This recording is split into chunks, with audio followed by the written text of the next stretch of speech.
एक बार दारुक नाम का एक असुर था जिसने अपनी तपस्या से ब्रह्मा जी को प्रसन्न कर लिया। उनके द्वारा दिए गए वरदान से वह देवों और ब्राह्मणों को प्रलय की अग्नि के समान हमेशा दुख दिया करता था। उसने सभी धार्मिक अनुष्ठान जो है वो बंद करा दिए और स्वर्ग लोक में भी अपना राज्य स्थापित कर लिया। सभी देवता ब्रह्मा और विष्णु के धाम पहुंचे। ब्रह्मा जी ने बताया कि यह दुष्ट केवल स्त्री द्वारा ही मारा जाएगा।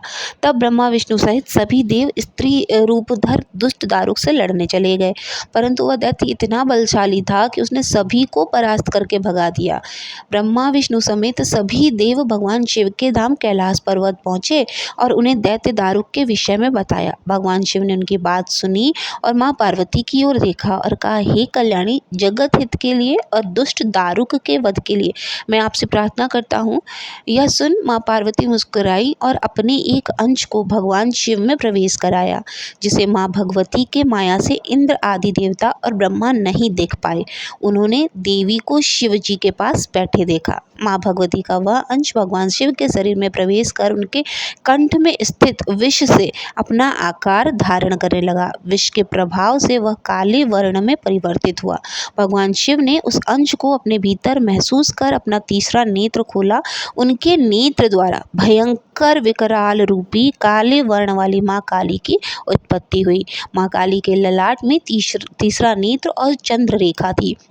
कंठ में कराल विष का चिन्ह था और हाथ में त्रिशूल और नाना प्रकार के आभूषण व वस्त्रों से वह सुशोभित थी।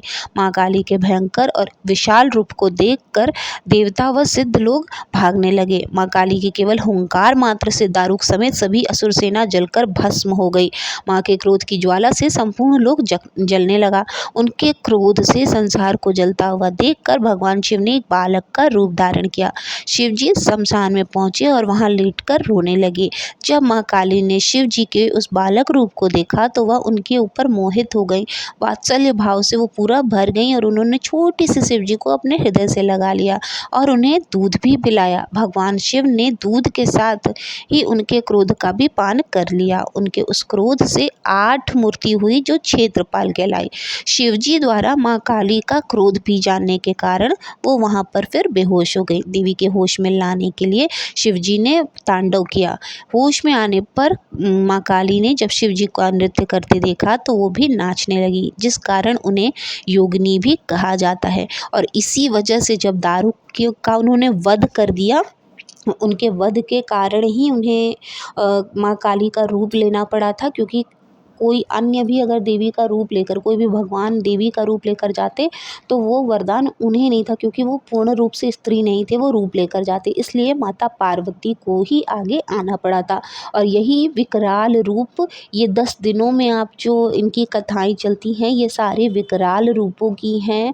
विकराल दुष्टों के लिए हैं, लेकिन वो जब सच्चे हृदय से, जैसे उन्होंने शिव जी का रोना सुना था तो वो भाव विभोर हो गई थी, दया से भर गई थी। ठीक उसी तरह से जब उनके भक्त जन उनकी पूजा करते हैं सच्चे मन से तो वो भावुक हो ही जाती हैं।